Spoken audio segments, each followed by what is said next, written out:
نحمده ونصلی علی رسولہ الکریم اما بعد۔ محترم ناظرین و سامعین، السلام علیکم ورحمۃ اللہ وبرکاتہ۔ آج ہم ایک ایسی دعا کا ذکر کریں گے جو رحمت عالم صلی اللہ علیہ وسلم نے اپنے عظیم صحابی حضرت انس بن مالک رضی اللہ تعالی عنہ کو سکھلائی، اور یہ دعائے انس کے نام سے مشہور ہے کہ صبح کے وقت پڑھ لی جائے تو شام تک انسان اللہ کی حفاظت میں آ جاتا ہے، اور اگر شام کو پڑھ لی جائے تو صبح تک اللہ کی حفاظت میں آ جاتا ہے۔ مشہور واقعہ ہے کہ حجاج بن یوسف کے پاس حضرت انس بن مالک رضی اللہ تعالی عنہ تشریف فرما تھے، تو حجاج نے حکم دیا کہ انس بن مالک کو میرے 400 گھوڑوں کا معائنہ کرایا جائے۔ معائنہ کیا، بعد میں پوچھا کہ آپ نے رسول اللہ صلی اللہ علیہ وسلم کی 10 سال خدمت کی ہے، کیا ایسے ناز و نعمت سے پلے گھوڑے کبھی دیکھے ہیں؟ تو حضرت انس بن مالک رضی اللہ تعالی عنہ نے فرمایا کہ ان سے 1000 درجہ بہتر گھوڑے میں نے دیکھے ہیں، اور میں نے رسول اللہ صلی اللہ علیہ وسلم کو یہ فرماتے ہوئے بھی سنا ہے کہ آپ نے ارشاد فرمایا کہ گھوڑے پالنے والوں کی 3 قسمیں ہوتی ہیں۔ نمبر 1، وہ لوگ جو اس نیت سے گھوڑے پالتے ہیں کہ ان سے اللہ کے راستے میں جہاد کیا جائے اور داد شجاعت حاصل کی جائے۔ فرمایا قیامت کے دن ان گھوڑوں کا گوشت، پوست، خون، لید، گوبر، تمام اجزاء میزان میں تولیں گے۔ اور فرمایا دوسری قسم ان لوگوں کی ہے جو اس لیے گھوڑے پالتے ہیں کہ ان سے سواری حاصل کی جائے، ان کے لیے نہ ثواب ہے نہ کوئی گناہ ہے۔ اور فرمایا تیسری قسم ان لوگوں کی ہے جو گھوڑے اس لیے پالتے ہیں کہ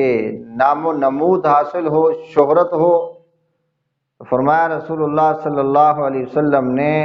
یہ تیسری قسم کے جو لوگ ہوں گے یہ جہنم میں جائیں گے۔ اور حضرت انس بن مالک رضی اللہ تعالیٰ عنہ نے فرمایا حجاج تیرا شمار بھی اسی تیسری قسم میں ہوتا ہے۔ حجاج بن یوسف ظالم بادشاہ تھا تو بڑا غصہ آیا، اور وہ غصے میں لال پیلا ہونا شروع ہو گیا، اور حضرت انس بن مالک رضی اللہ تعالیٰ عنہ سے کہنے لگا کہ اگر آپ نے رسول اللہ صلی اللہ علیہ وسلم کی خدمت نہ کی ہوتی تو آج میں آپ کو کڑی سزا دیتا۔ جس پر حضرت نے فرمایا کہ تو میرا کچھ نہیں بگاڑ سکتا، تو مجھے نظر بھی نہیں لگا سکتا، اس لیے کہ میں نے وہ دعا اور کلمات یاد کیے ہوئے ہیں جو مجھے خود رسول اللہ صلی اللہ علیہ وسلم نے یاد کروائے تھے،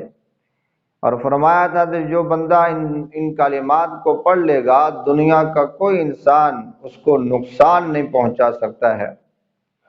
تو حجاج بن یوسف نے لجاجت اور عاجزی کے ساتھ عرض کیا کہ وہ دعا مجھے بھی سکھلا دیں، تو فرمایا کہ تو اس کا اہل نہیں ہے، تجھے نہیں سکھلاؤں گا۔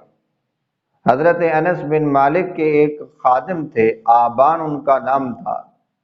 جب حضرت دنیا سے جانے لگے تو یہ دعا اپنے اس غلام کو سکھلائی، اس خادم کو سکھلائی، اور فرمایا کہ میں نے رسول اللہ صلی اللہ علیہ وسلم کی 10 سال خدمت کی ہے،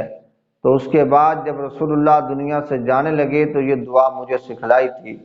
تو نے بھی میری 10 سال خدمت کی ہے تو لہٰذا یہ دعا میں تجھے سکھلاتا ہوں۔ وہ دعا کیا ہے؟ وہ دعا یہ ہے: بسم اللہ علی نفسی و دینی، بسم اللہ علی اہلی و مالی و ولدی، بسم اللہ علی ما اعطانی اللہ، اللہ ربی لا اشرک بہ شیئا، اللہ اکبر اللہ اکبر اللہ اکبر، وَأَعَزُّ وَأَجَلُّ وَأَعْظَمُ مِمَّا أَخَافُ وَأَحْذَرُ عَزَّ جَارُكَ وَجَلَّ ثَنَاؤُكَ وَلَا إِلَٰهَ غَيْرُكَ، اللهم إني أعوذ بك من شر نفسي ومن شر كل جبار عنيد، فإن تولوا فقل حسبي الله لا الہ الا ہو علیہ توکلت وہو رب العرش العظیم، ان ولی اللہ الذی نزل الکتاب وہو یتولی الصالحین۔ یہ وہ دعا تھی جو حضرت انس بن مالک نے اپنے خادم آبان کو اور حضرت انس بن مالک کو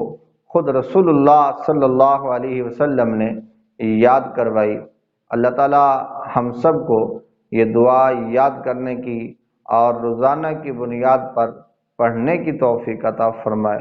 وما علینا الا